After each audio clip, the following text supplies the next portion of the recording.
So during day one of Vlogmas, I kind of mentioned how for me course design is the #1 part of my criteria as I make this top 15 list of courses for the first 15 days of Vlogmas within that 100-mile radius of Austin. And this course right here has all the amenities. I know I said the amenities aren't the top thing, but they absolutely add some flavor and some spice to your disc golf experience. And this course has a brewery, it has food trucks, it has an arcade for the kids, there's a playground, there's space for the dogs, there's a putting tiki style course, multiple tees.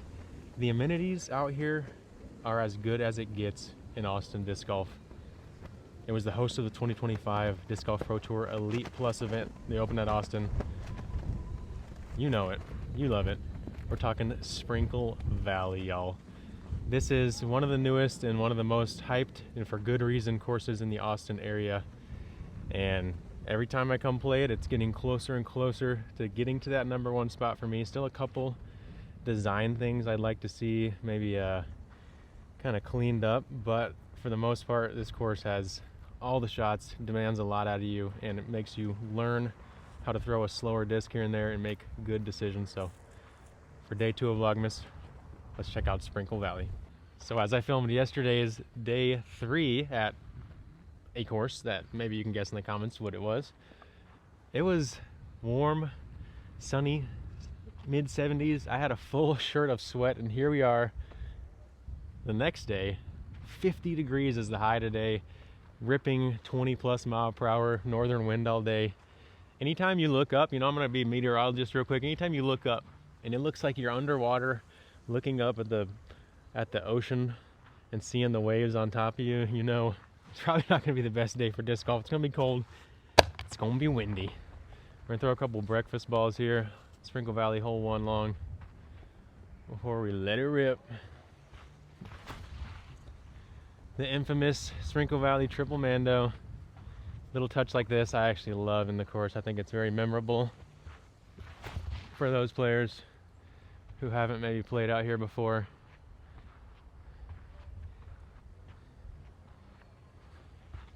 And it's one of those obstacles that come tournament time, actually, if you're not versed in it, it could make you feel a little tense. So I see a lot of players attacking this forehand here, and the more I play a good backhand, the more I don't love how it shapes. And so I think I might be taking a forehand here today, you guys.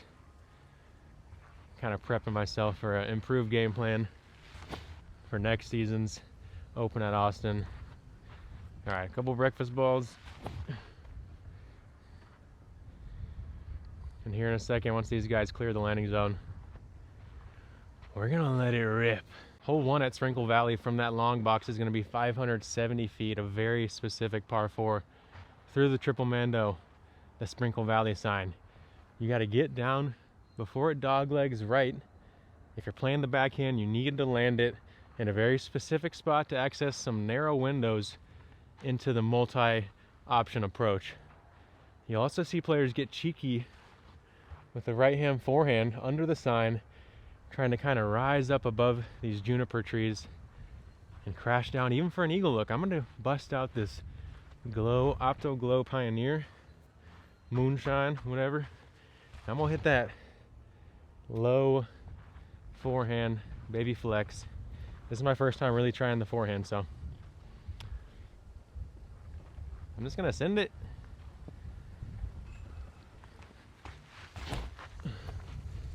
Oh, you guys, why have I not been doing it? That's cracked. Literally by far the best play on this hole. Okay, I'm a new man. Let's go. I don't know about y'all, but anytime I'm playing a course with a mando, not only am I gonna make it with my disc, but I'm gonna walk through with my body, because this is the way. Am I right? Yeah, here's those clouds. Look at the waves. That's how you know it's gonna be cold and windy. What are those clouds called? Y'all let me know. All my meteorologists out there.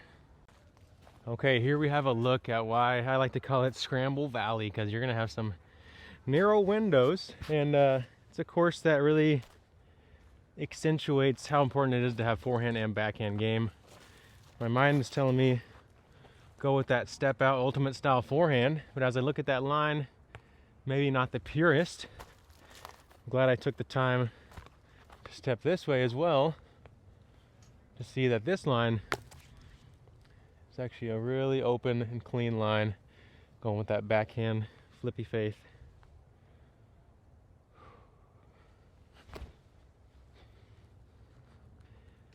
And I overturned that a little bit, so I'm gonna have to make a putt because of it. Maybe should have chose my straighter faith instead of the flippy one. So more of a disc selection error than the shot selection error. So this course is actually fantastic for finding fossils, and when I see a rock this circular, it makes me want to open it because it feels like it might be like a geode or something. So we might have to hold on to this little bad boy. Walnut Creek is a hotbed for finding some goodies if you're into that kind of stuff. What up?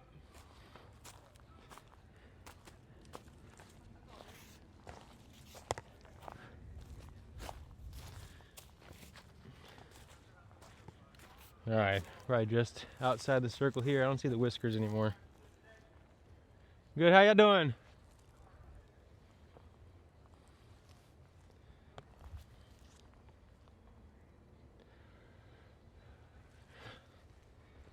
Oh. Player B. No. Ooh. All right, missed the birdie on one, but we'll take par.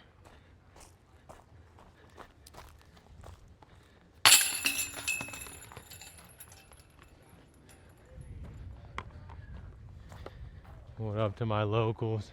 I got Casper, the homie Tom Perks, everybody else in the crew. What's up? Can't see all through the Junie trees. Gotta give it the want on those putts, you guys. But opportunities are what we're looking for here at the Valley. Hole 2. I believe we're playing to the basket that's 534 feet that they use as the FPO basket. We're gonna have a couple baskets in different locations here, so we're not gonna have the true blues layout. Gonna be a bit of a combo.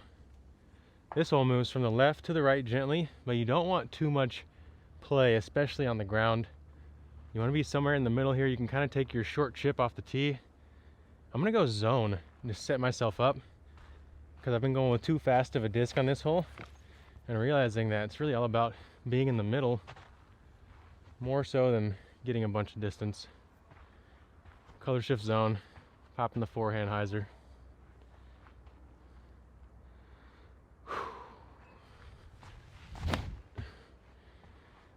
There's that hyzer.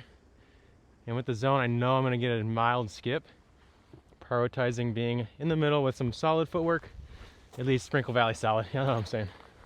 If you haven't already gone and entered that giveaway for day 1, don't miss out.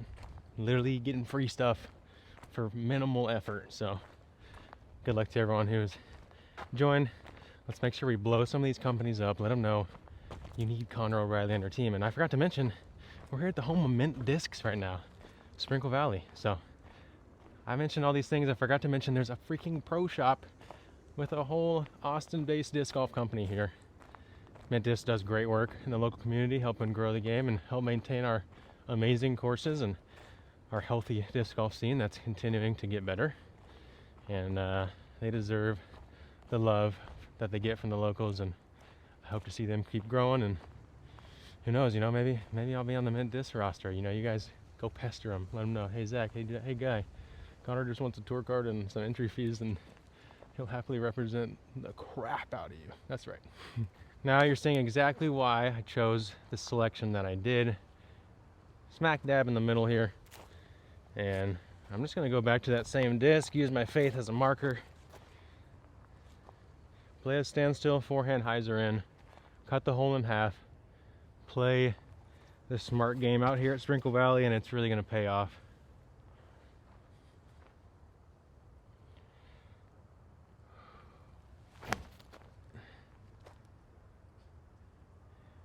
Wow, I got greasy as it comes there. Left side of that tree. Let's go. Come on. That's some local love right there. Birdie on 2. Let's get it. Okay, hear me out. I'm pretty sure these big bushy monstrosity trees are privet, one of the most invasive species in North America. Correct me if I'm wrong. I might need to do a little more research, but I'm pretty sure that's what we're looking at here.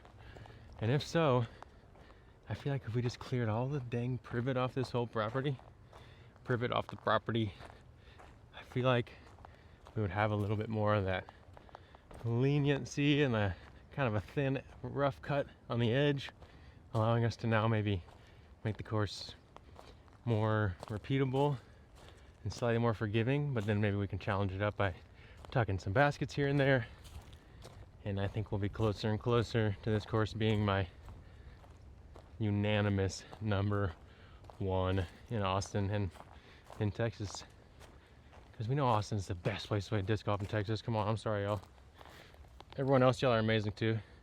Especially the players and the organization and everything. But we're kind of spoiled in Austin with some really good courses, and I feel blessed to be able to practice them to help hone my skills.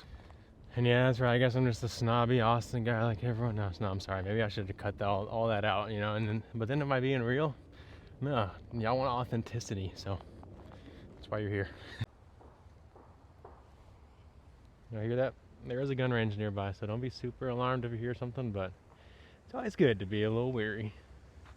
Another layer to my processing of what is my favorite course, what's the best course in my mind, is taking a little look at something I like to call safety. And I'm talking safety, that's right. Can I touch a tree from a tee box, especially from that front quadrant? Here we are. Yes, I can. And if so, in my mind, does that tree need to be there? At this point, it's close enough to the tee. It's not affecting the line of the shot at all. The only thing it does is affect kind of the feelings of safety of a taller player and force them to tee further left, bringing this tree into play more. Whereas a smaller player with a smaller wingspan is going to have no problem swinging here. A player as tall as me, or my guy Casper, who just said what's up on the last hole, even taller than me, this tree is going to be close enough to kind of be in your mental a little bit. And I just don't think it really needs to be right here. Whether the tee should have been placed further back to avoid something like that, or whether we just take out this tree because we have enough of a healthy forest to kind of overcome losing a tree like this. Yeah, I'd love to see something like that gone. Little things like that that will take this course over the top and eventually, I believe, make it my favorite course in the area. But not yet. Hole 3, 360 feet of right-hand backhand hyzer.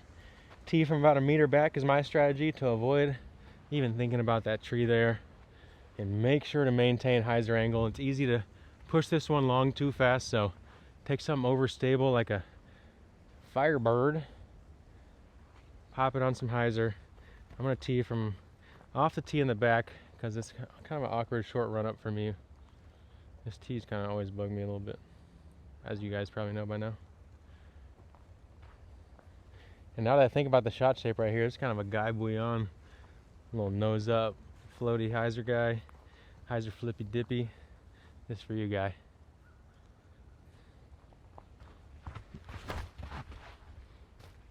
Or it's more of just a nose down, drive a nice skip over there, take a putt. Y'all are wondering who the heck is Guy? He's one of the founders of Mint Discs, and I'm probably butchering his last name. It might even be Boyan, but I'm trying to make it sound French because it just, to me, it's just a very French sounding name, so sorry if I'm butchering, Guy. Once you get up here in the fairway, you really realize how important it is to beat these two trees. If you can beat these two on the right side, hugging hyzer, your money. I was a little bit tight on mine. I think I ended up skipping into these trees right here. So we're gonna have a long look at it.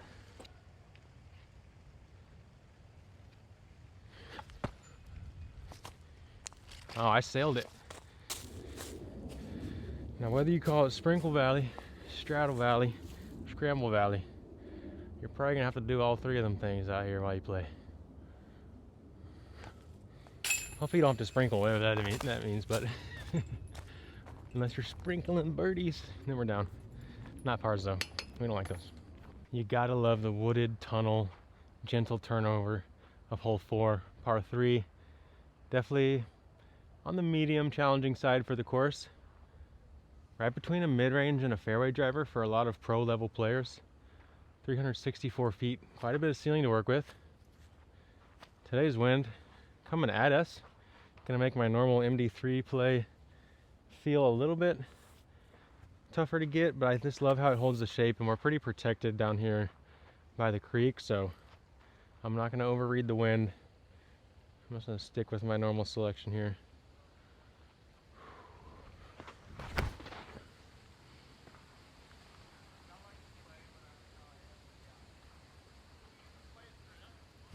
Yeah, missed a little low there, as you guys can probably ascertain by watching that. Honestly got a little closer than I expected, and we do have this pecan or walnut tree, whatever it is, in our way. But I'm more worried about the poison ivy dangling off it. Just gotta avoid that by jamming it in low and direct.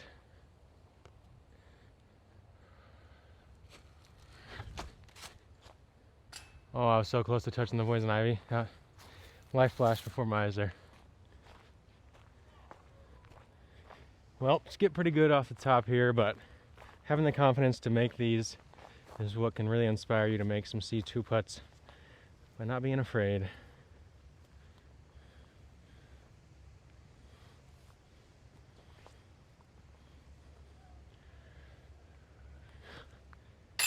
Man, first day playing in layers in a long time, and I forget how much I hate having a jacket on. We get so intimate with like bringing the disc so close to our body that you have this little change, and you're like, or just a little bit of like lack of mobility. I feel bad for all you winter northern people. Another one of the many reasons that Austin, Texas is one of the best disc golf cities in the world is it's 50 degrees and north wind, and in order to get myself to have a light sweat out, I'm out here with a turtleneck on. I got long undies on. I might lose the hoodie at some point. I'm starting to get a little sweaty. But yeah, I'm blessed to say this is a cold day, I'll say that. Hole 5 had a new tee put in right before the Open at Austin last year. It's a shorter par 4. Play a placement shot through this tunnel to the left, or get cheeky with that V gap if you want, before you chip one over the out of bounds creek ravine. In honor of being here at Sprinkle Valley, I'm busting out the Sprinkle Valley Mint Disc Lobster. This disc has been in and out of my bag all season for wooded courses. I'm going to try to do a nice inside out hyzer down the left side here.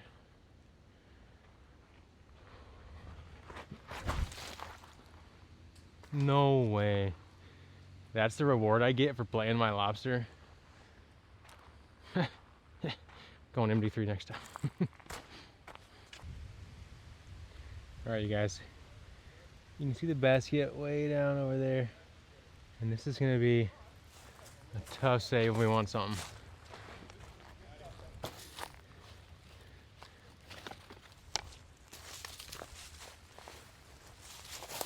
I see this shorter basket over here, but we're playing the longs today. I'm going to flex my Evelina Destroyer and try to be a madman. Oh, way overturned that. Hopefully I'm left to the OB, and we'll see if we can save a par from there. Sometimes it's so bad that it's okay. It doesn't always mean it's going to be fine, but it means you have a chance to be creative. I'm putting Scramble Valley to its name here.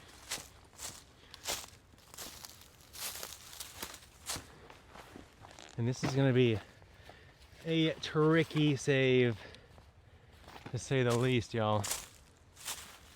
Deep in the stuff. Left of this hole. Oh shit. Held up by the green vines, can't even get past them.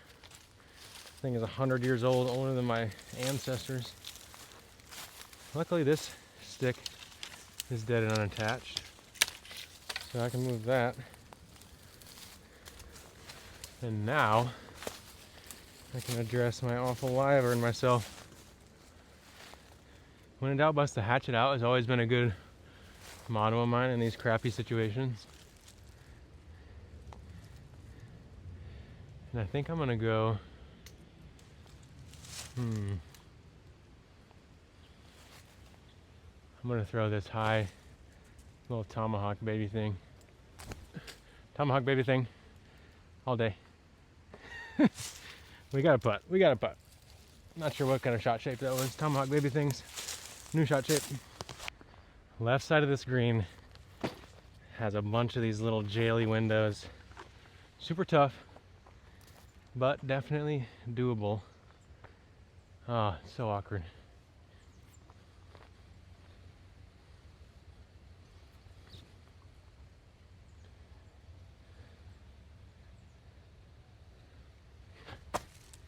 Oh, that's so hard over here, y'all.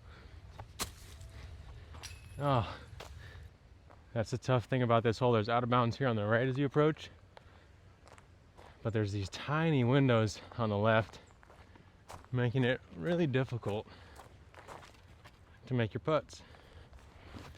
So you gotta choose, do I risk the out of bounds, or do I risk having a weird little backyard putt?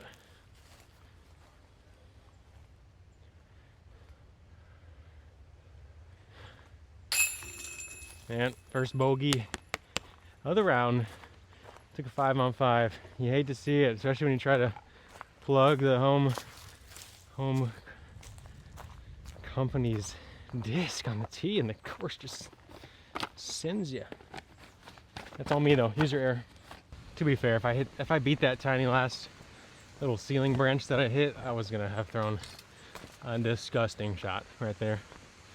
So take that for what you will.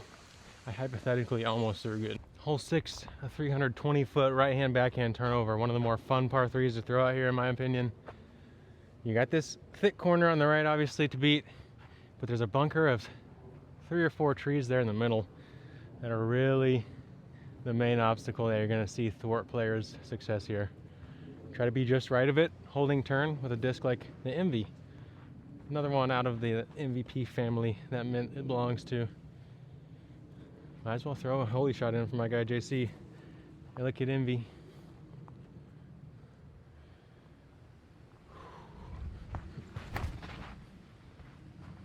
Get lucky. Yes! How come every time I throw it better than that, I feel like I hit those trees, but then I just throw it bad and I got through. Luck is what you make it, kids. Take what you get. Take ownership for the bad. Appreciate the good. Okay, I lied. Now that I see it, it's more like 6-7 trees. I don't know. Those fortunate opportunities on a course like Sprinkle really feel like you got to get them. So I want to make sure to read the wind as it takes a 90-degree turn and then goes back and then no. Oh, okay, we're here. Screw the wind. Jam it in there.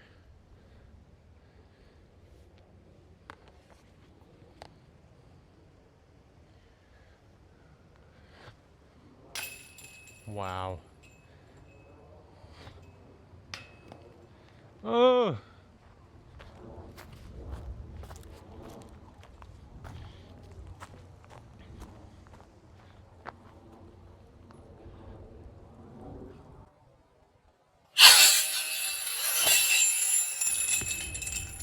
Dang it. I'm gonna catch it one of these times. I'm gonna catch it. Alright, that putt miss I had right there felt like the AB putt to push the playoff with Gannon at Portland this year, where it's like, did he miss the putt? Was it the basket's fault? I think right there I probably take more ownership than the basket by a decent margin. But those are those ones that can grind your gears if you let yourself be a victim. Just go play the game. Move on.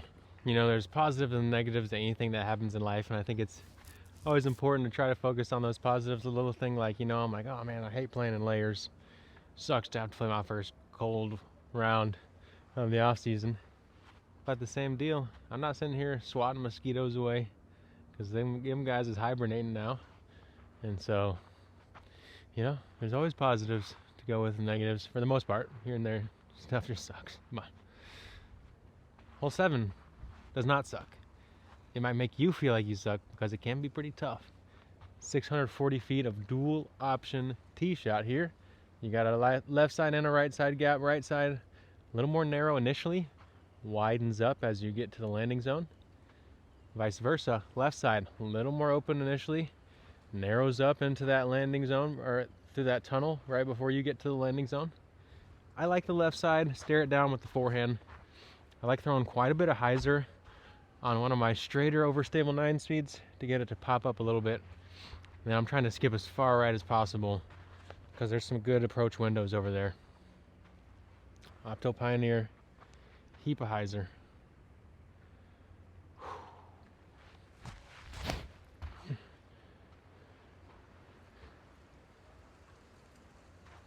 And even if you shank it inside like that, you'd rather miss right when you're going down the left side gap, and vice versa, you'd kind of almost rather miss left going through the right side gap. So whatever you do, just miss trees and get somewhere.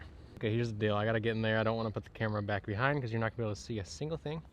So I'm gonna put you guys in front of me here, looking down the tunnel that I'm gonna throw at. And you're gonna see the disc come zooming by here in a second.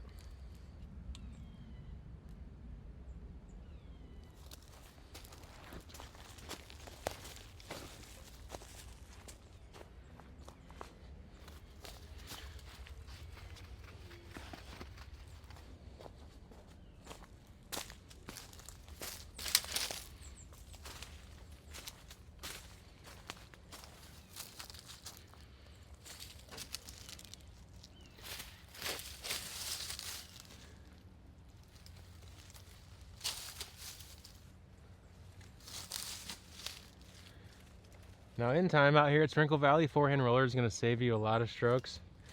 But currently, the ground play can be tricky. Unfortunately, I don't have any other option here if I want to sniff a birdie. So I'm about to see what kind of stance I can create for myself. Okay. I'm gonna go forehand roller. See if we can get up there for a putt. I got no room to swing back, so we're just kind of going full forward swing here.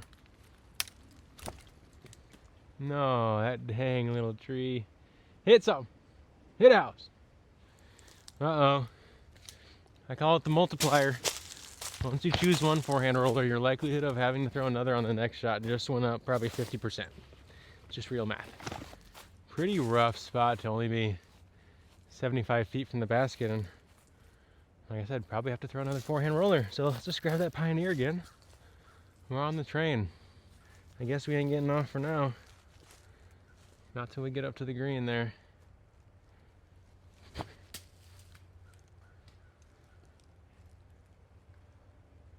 And left, right, left, right, left, right. Now I don't know how many times this course has been played, but I highly doubt you've ever seen a par save as good as this one.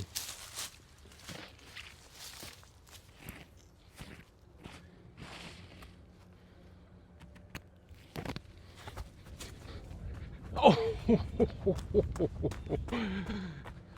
Just kidding, that's a bogey. I just threw that hole so poorly. I'm glad I didn't get rewarded for that crappy tee shot though. Time to lock in. Missed that birdie putt on freaking the last hole, and I'm 1 over par. So, got work to do. After your decent little hike up the hill from hole 7's green to hole 8's tee, you're gonna want to catch your breath because you're gonna need it to hit this tight tunnel hallway. Hole 8 sets up well for the right hand forehand. Beam it down there flat with something overstable that's gonna fade about 2/3 of the way down. You can throw slow, you can throw fast, whatever feels right down the gap for you. I like the zone here. Pop it on a little hyzer, let it stand, finish late. 385. Gonna play a bit shorter with the downhill nature. It's more so just hitting your shot shape here. OTB color shift zone.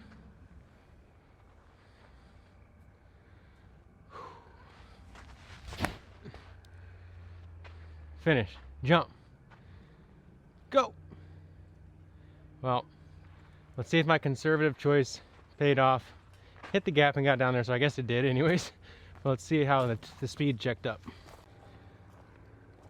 So maybe if I want the ace, I gotta go for a pioneer or something, because if you do get the skip, you are kind of coming back onto this slight slope, so maybe it will kill the speed of the short disc, but that's what I wanted. I just want to get back under par through 9, and I'm going to need a birdie this one and the next one to do it. Here's one of them. I'm really hanging my putt right today. Get that alignment right, buddy. And I ain't talking right, I'm talking correct. One more, par 4, the shortest of the course before we go through the clubhouse / brewery to get to the back 9. 470 feet dogleg left, playing uphill on the approach.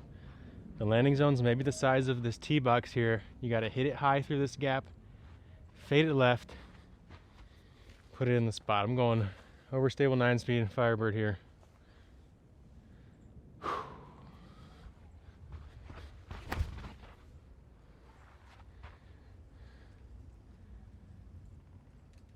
Was worried I was a little long, but that's money. Kept the nose up, kept the hyzer angle.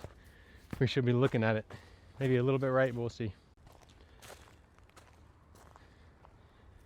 While there's a whole lot more space in here than there once was, you still have to push it past this mighty juniper to access these landing zones. And like I said, I pushed it a bit deep, but if we get crafty, the birdie's gonna get aftied. I know the disc for this job, the lobster. Before we go back through the clubhouse, rip a little turnover lobster, save our birdie.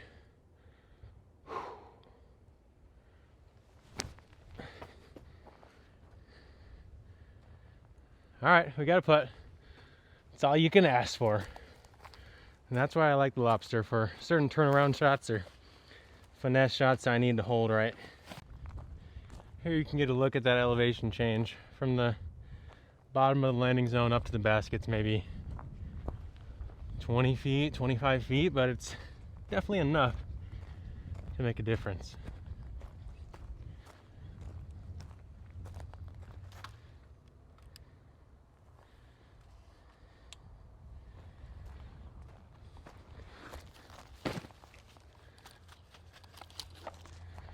Circle 2 birdie look to get ourselves under par for the front.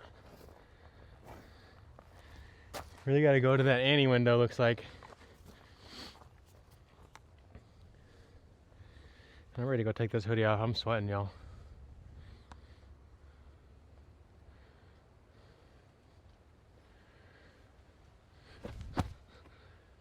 No way. As an athlete though, sweating is safe. It means you're warm. Thought I cashed that, but the wind just kept me floating. That felt so good out of the hand.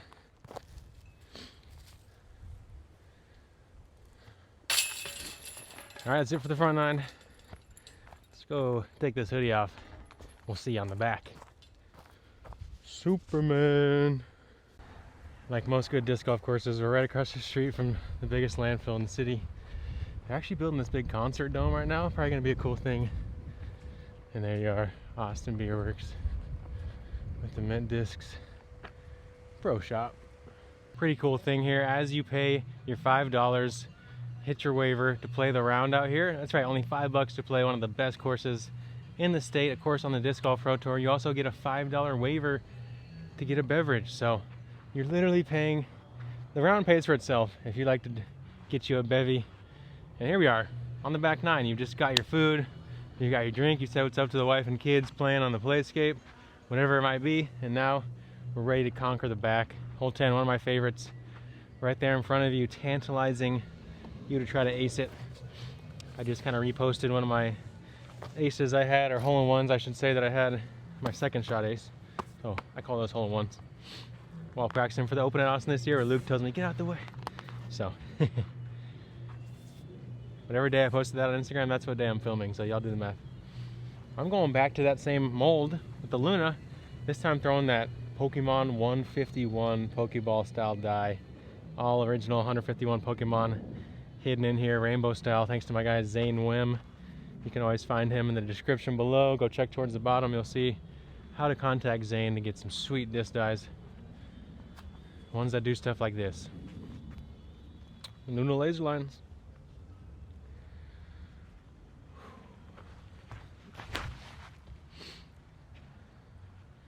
Oh my.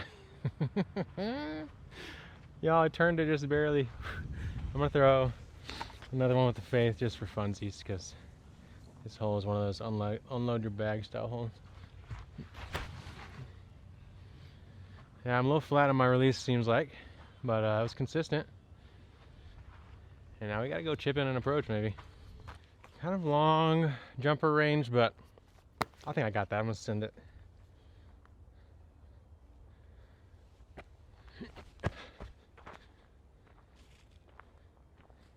Turns out I don't got that. Sure, tossing in them chains. Catch style. You know? So speaking of the cool rocks and stuff out here, you can see fossilized shell right here. You can see where that shell was. A lot of fossils from the old inland sea here.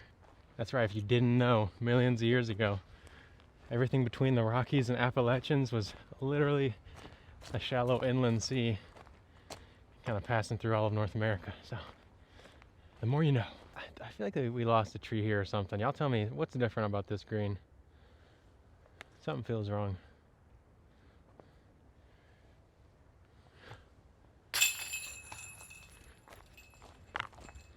Little parsavy. I mean, we had to have had a tree somewhere around here. You know, I think I see a couple stumps.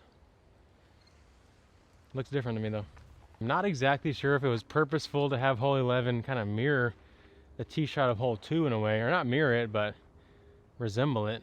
It kind of gives you deja vu. A little bit different shot shape here. A little more, you got to get to the right.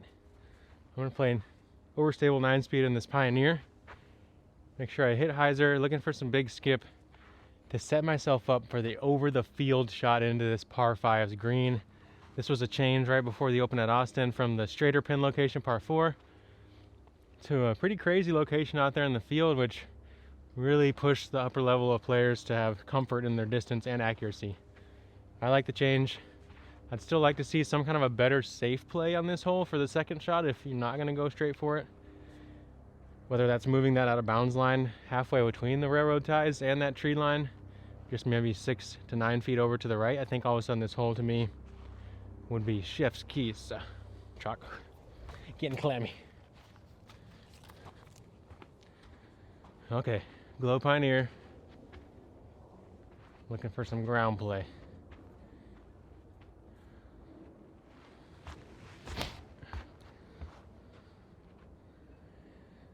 Nice straight skip, hopefully not too straight. We'll see what we got from there, if we can take it over the field or if we pushed it too far left. I think part of the trick there is the wind's coming this way, but I can't feel it in here. But you can see all this stuff down there blowing because there's a wide open field just past the corner here, so that wind's coming through. Probably part of why I got that skip I did.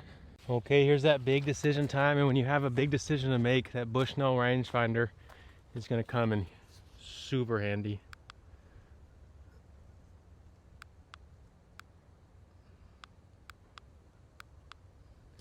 You guys, I have 520 feet to the basket and some right to left headwind, and I don't know if that's the shot I'm looking to attack right now. So I'm gonna go with my really overstable nuke. I still don't want to play up this tunnel. I don't like that you can kick to this right side out of bounds. So I'm gonna play out over the field to use the right to left wind and just kind of try to play it just past. There's a little wooden wall at the end of this row of trees here, and I'm looking to get pretty much just past that. Anything longer will be great. Don't forget to bust out the grunt on a shot like this. Hey! Okay, nice trust in the angle. There's some lift, there's some fade, and we're just past the wall, exactly how I prescribed. We got a long look at eagle and an easy chance at birdie. So I like that this par 5 has a lot of ways to reward players, but also a lot of ways to punish them. Here's that wall I mentioned with the Osage orange tree. And there's the disc. Not too long of a bit at it, but seeing how windy it is, we're gonna prioritize guaranteeing a birdie, but at the same time, what do we got here if not to give it a soft chip at eagle with the Sake Bomb Slammer?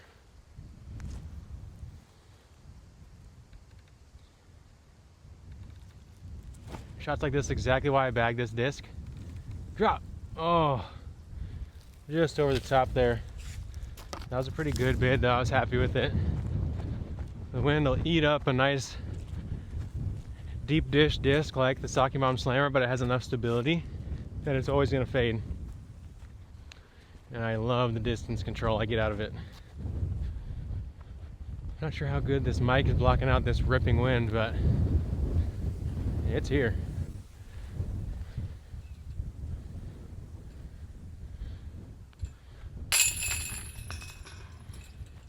This is that first green that's really exposed on the course, honestly, and it definitely makes you feel some type of way having to read the wind really for the first time. Feeling that wind ripping on you, you definitely are having to read it throughout the course on a day like today, even when you're in the woods, especially as you get up towards the canopy. But this is the real first mental wind test on the green. Hole 12, playing into that northern wind, gonna be at your face. You're gonna want to read it with that loop bag. Choose maybe a faster disc than you would if there was no wind here. I'm going with my Athena. Jamming it on a little bit of turn. Letting it fight back.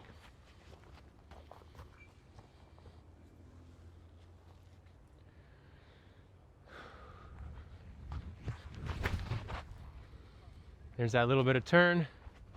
Wow, I finally slowed my feet down for the first shot all around you guys, and I literally just threw a dart. What am I doing? Why do I ever try? How many times do I need to tell myself this? How many times? How many times? Definitely feels good to throw a great drive into this headwind. And yes, I'm reading the wind on a 14-footer because I'm tired of being close to par. There's your birdie. I think I need to adjust my stance more closed. I feel like I'm a little open today. Maybe that's part of my right miss. We'll tinker, we'll tinker. Pretty nice that they got this path lit up with this little string of lights for the glow golfers. Probably a lot of fun playing out here at nighttime, just watching the eyeballs when you're looking in the trees, yo. Not gonna sugarcoat it. This new tee box in this hole is another one of the reasons this course is not my favorite yet over Roy G. Once again, we've got our tree in the tee here, which sure, like if you're throwing from the front, shouldn't affect you, but you really want to use the right side of this tee box, and it's just kind of like, why do we need it? I'm not as worried about that though as much as I am this hackberry right in front of us on the left. Really, to me, just muddles this hole up quite a bit. It just forces such an awkward shot shape, which I understand that's a challenge that players now have to execute on. I just feel like we have potentially one of the best holes on the course if we make it a little more attackable off the tee, because it still is a pretty demanding approach, even if you throw a great drive. So I just don't see why we needed to kind of force this weird flex forehand that can't let itself leak right at all, otherwise you're screwed, and this weird nose up hyzer flippy backhand thing. I don't know. I think I have learned though that to play this hole well, I have to tempo down and throw flippier than I think. So I'm gonna go with this Opto Explorer on this little weird baby hyzer thing, and just kind of hope I can get some flip up while moving left still.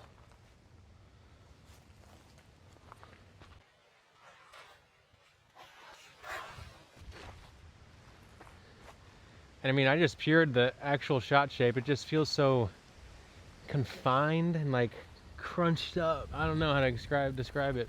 Claustrophobic, if you will. You know, it's probably the best word. But I think this hole has potential to be one of the best on the course. I know we're close to the property line over here, but I think we could even scoot the tee back a little bit. Get rid of this guy. Get rid of that hackberry. Move us back a little bit. And let's just let us attack this gap. This tree can now be like the right side marker of the gap. That hackberry, honestly, you can maybe even leave that hackberry if we move the tee back here. So I think this one still needs another shift in tee, and then we have these couple cluster of trees maybe we have to get rid of, but they're already mostly dead anyways. One of them is just hanging within these other guys, and I mean, I guess we do have these elms here, so we can maybe work our way around them, but there's a place back here I know that there's a great tee box location for this hole. That'll make it now all of a sudden one of my favorite holes on the course. Instead of this little sour spot that just tastes like eating a juniper berry raw. Go try it next time you're out here at Sprinkle. I think you'll see what I'm saying. Sounds good, and then it's really bitter, and you're like, oh man, it could probably be better if I doctored it up a little bit, right? But keep up the good work out here. Course is looking better every time I play it. Love you guys. Thanks for listening. Sorry for being me. I do have to say though, I'm really proud of myself for throwing a good tee shot here. Because of the mental turmoil this hole has caused me from the day I started practicing it for the Open till now, when I finally thrown what actually is the perfect tee shot. Check it out. I mean, it only took me like 35 attempts, who knows. Here we are, smack dab in the middle, and it looks like a new basket location. I'm used to the basket being down there by those little logs on the ground, the little main wall, but it's off to the left today, which to me is almost a little bit of a cleaner approach, though still very demanding. And as y'all can see back there, like, is this an easy approach? You still have to hit this big gap, and then you have a lot of trees in that secondary layer to get through. So I feel like as demanding as this second shot is, the tee shot can just be a little bit better. Maybe longer, maybe slightly more open, or just shift it into that same gap. But I digress. Walnut Creek, long here. So we're gonna bust out the rangefinder. I'd rather keep my discs and not have to scale the 15-foot drop down to the creek bed. So let's dial it in with the Bushnell 320. Playing about 10 feet down the hill. I can go forehand zone, which I think suits this shot pretty well. So I'm gonna run it. Forehand zone. Just make sure I come out on hyzer and fight this crossing wind off the right.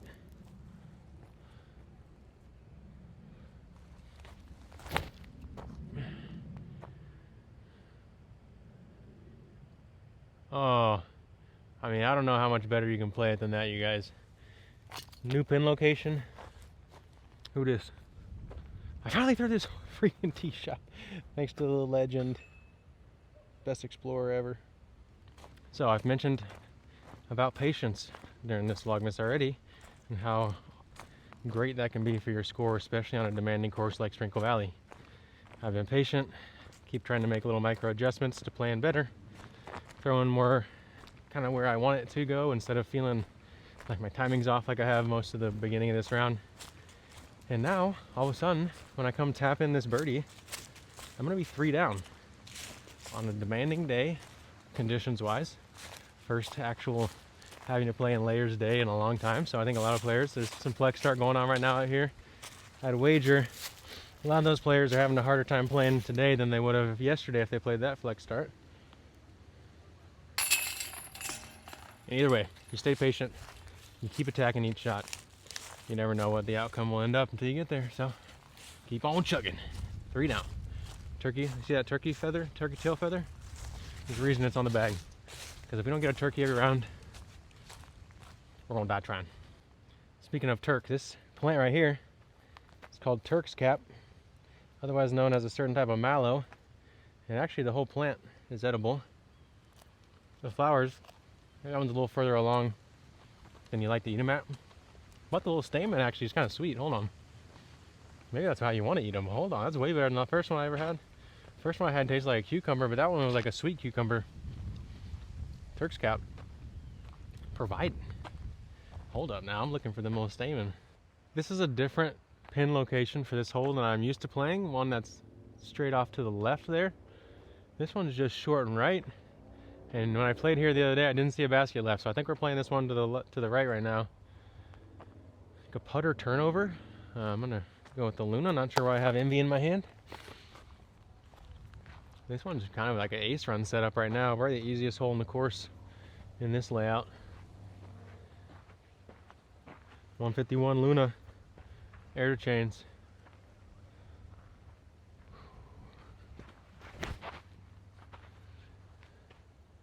So nose up, go in. I went over that dead pecan leaner. For a second I thought it might go in. Oh man, there's times this game entertains me so much. Oh, I love it. Wow. I'm not sure what tree species this is. Maybe an elm? Don't tell me that's a cedar elm. No, I don't know. It's one of the biggest elm type trees I've ever seen. Y'all let me know. That thing is one of the matriarchs of this place. But yeah, I literally flew over this, helicoptered down, and we're parked. So normally there's a basket over there, quite a bit more demanding. But currently 14.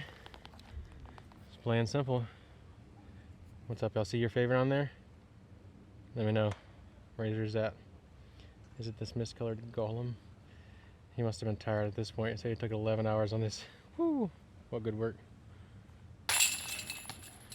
4 in a row. That's right.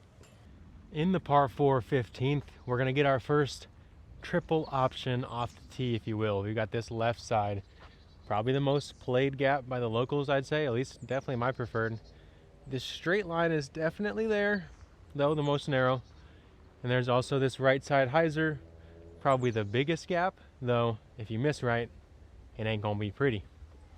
I like a mid-range 4-star turn through this left side. Try to get myself well down there, setting myself up for some kind of over-the-top shot into the green. Eventually, as the thick mulch on this course turns into grass or dirt or whatever it may be, a more consistent surface for frisbee skips, I might start taking that tunnel up the gut on the approach. But until then, put your head up, because that's where we're going. MD3 off the tee. Forcing on some turn. I gotta wait for these guys to clear the landing zone first, though. MD3 incoming.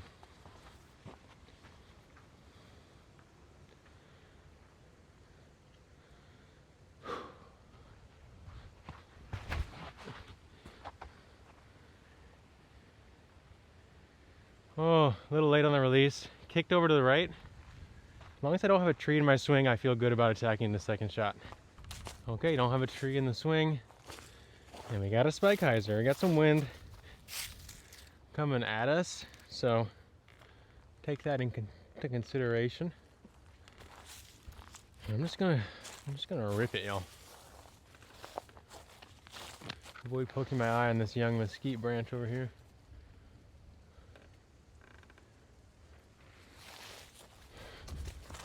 Hey! Oh, he read the wind. Sails up, sailor. Wow, we might even be parked, y'all. That felt great. Absolutely destroyed by the wind, apparently. And the basket's further than I thought, I guess. So here we are.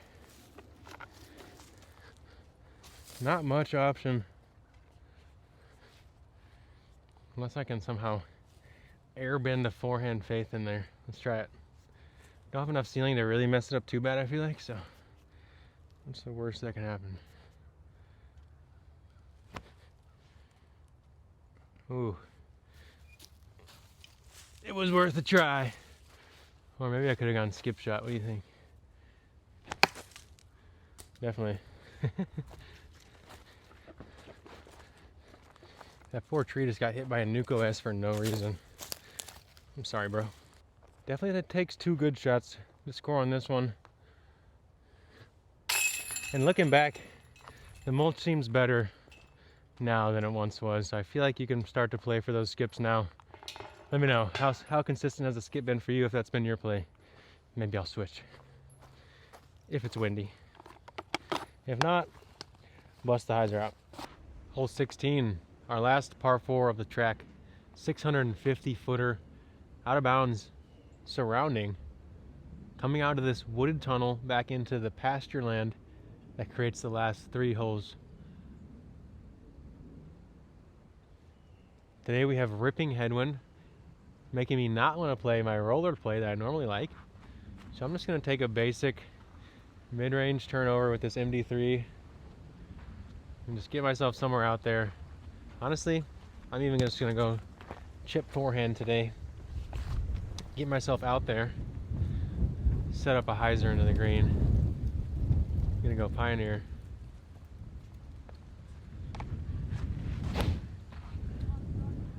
The Pioneer just got 8 up, you guys. Wow. That's how windy it is. Well, I'm in the middle. Got a chance for birdie. I'm going to try one roller just to see what was going to happen. And because I really think it's a good play here.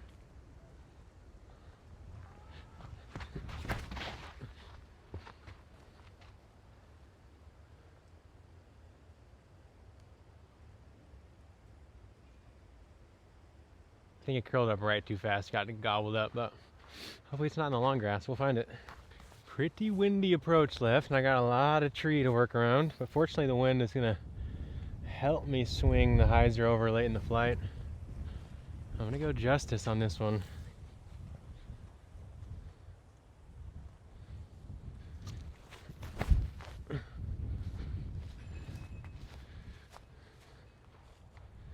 Oh, wow. That tree was rude. I was swinging. Probably should have chose Firebird. Maybe a little short. But it was gonna be putting. Turns out the roller parked this basket, whatever that is. But normally, when it's not crazy windy, I can get up to that next log and it stops me from turning. Make the approach easy.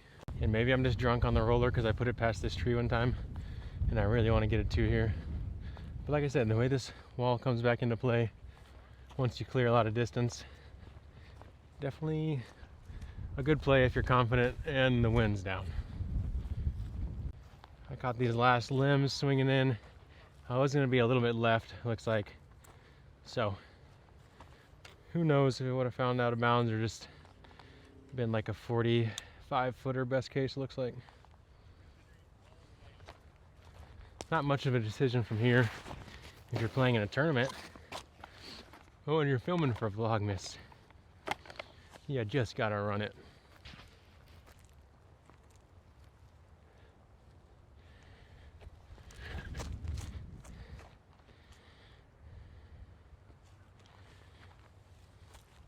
About 4 more rotations that would have went in, right, Matty Bill?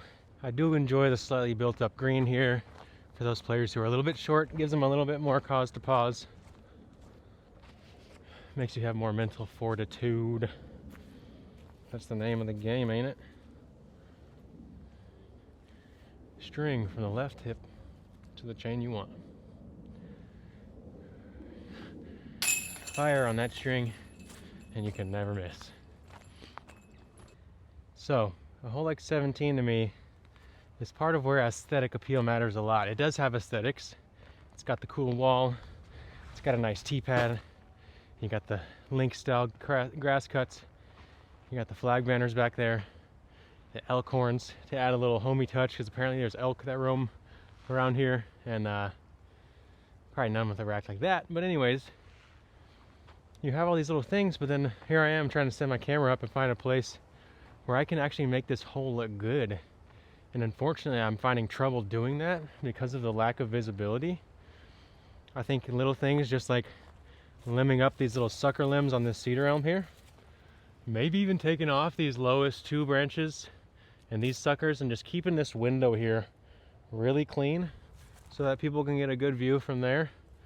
Since we do have this fence there, it would be nice to have something straight in line, creating some visibility, but we have this pocket of trees either way blocking the view of the basket, creating a good obstacle. So we like that pocket, but we need something to film this hole and make it look great. Austin Beer Works, Strinkle Valley, Mint Discs, because look at this hole, so fun.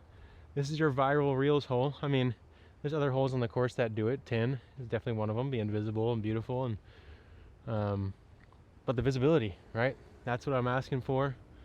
I don't want to cut this whole cedar elm down because it's healthy and surviving and it's a good obstacle. But if we can limit in a way to create this beautiful window, and over time make sure this guy stays out of that window and stays up to shade us out without taking our view. Little details like that, stuff that goes through my mind as I think about what I'd do if it was my course. Pretty ripping left to right today, so I'm going to stick with the backhand that I normally take anyways.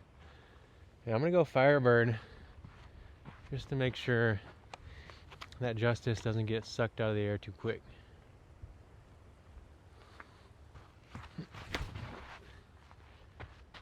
A little soft out of the hand, which feels great actually. Skip in. Oh! Just long. I think I heard the elk yelling, literally. I just heard an elk. What the heck? That's cool. I thought he was wooing because my shot was so close. I was too, bro. Also could have very well been a cow. But that sounded like a pretty ornery cow, so who knows? Y'all tell me if you heard it. I'll try to turn it up. The walkway to the infamous island 17. Every good course needs a good island par 3. It's just a fact. And here we have the drop zone through the antlers. I always thought they needed to make this a jackalope, and then it would be very on brand, in my opinion. Without the jackalope, though. Up for debate. Uh-oh. We're on the line back there. And we're out of bounds. Long.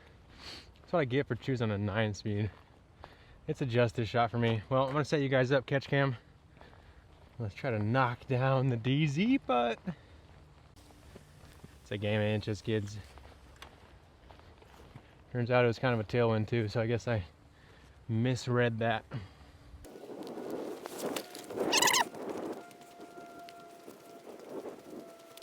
The question is through the antlers or over them. I mean, you got to go over, obviously, especially in tailwind, but second putt will be through them.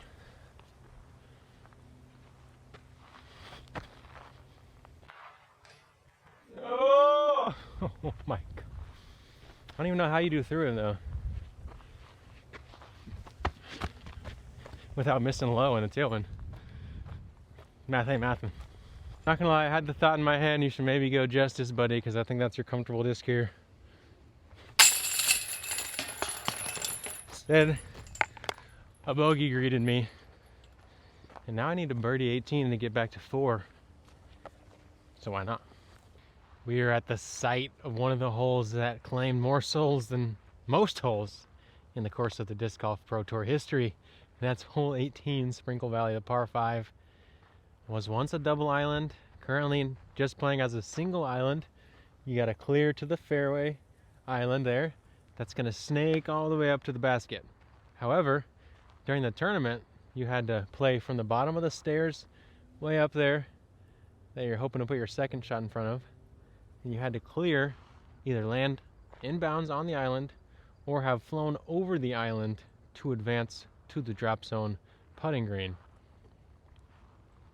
Currently, like I said, it's not playing under those rules because you have to have official spotters and all that good stuff to play with those rules. Plus, people gave them such a hard time they had to change the hole. And also, it's not how we normally play the rulings on our holes. I think it needed like one more progressive drop zone below the stairs there. And then I think one of my favorite holes, honestly, because I think it forced the players to have some mental anguish and thought process. And one of those on paper simple shots that proves who has the mental ability to be a pro athlete.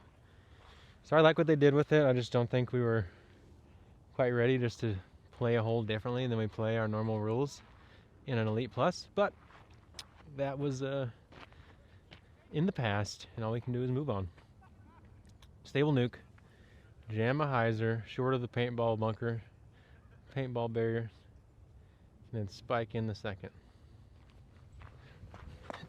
Hey. Oh, I just love how reliable that nuke is. So good. No questions asked. From where I'm laying to get to the stairs is about 320, 330 feet. So I'm looking to throw about 315 feet. You can go straight up this gut. Definitely a lot more playable than it once was. Or you can lawn dart or spike hyzer in there like I'm about to. Make sure you read the wind. Very important on a shot like this. From the tail, it's going to pull it out of the air. So, plenty height.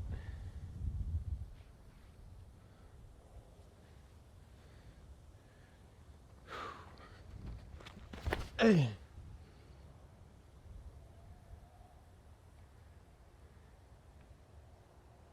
Wow. Well, I gave it some height. Not really though. I gave it no height is what I meant to say.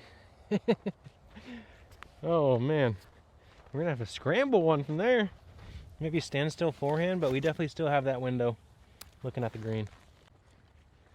Okay, since I'm gonna choose to play this open at Austin style, I don't want to attack this little pinched forehand. So I'm just gonna play to there and attack the green. More than most holes, you're gonna see people doing what those guys are doing and try to figure out what they scored here, because this hole can have you lost. But I think it's always good to realize we can count our score off the green. I got a faith shot in, somewhere in the range of like 230, 240.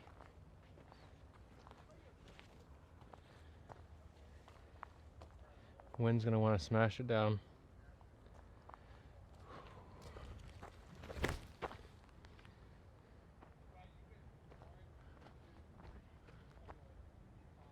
I believe I put it on the long right side of the green there. At the minimum we crossed. We'll see. We'll go get up there, see where the disc is at, let you guys decide. Actually, there's no decision to make because it's literally in bounds. What am I saying? So what I want to see for next season, make one more drop zone right around here. Force the players to play the intended shot. So now, all of a sudden, let's imagine bad scenario. Player misses the island off the tee, takes the drop zone, chips up, they're throwing 4. Boom, they miss. They gotta throw this drop zone, throwing 6. Boom, they miss. Now they're putting 8. They have kind of a death putt to save an 8. So like, yeah, you are kind of damage mitigating them a little bit, but we'll still see players mess up a couple times, take a 9, 10, 8 on a par 5, which is definitely pretty poor, bad punishment already. And I don't know, is that enough? Or do we need more? It's a good question, and we're still at a point in this sport where I think we are trying to figure that out. So in the tournament, we had some hard work and dedicated spotters, one on each of these corners, looking down the line, seeing if the disc crossed over. Tough spot to be as a spotter. Tough job. Definitely made it pretty easy having a geometric shape to look over instead of some curving line or something. But yeah, I'd like to see this hole when we have it fully optimized. Another part on the course that's really close, but not quite there. Death putt. Wind off the right.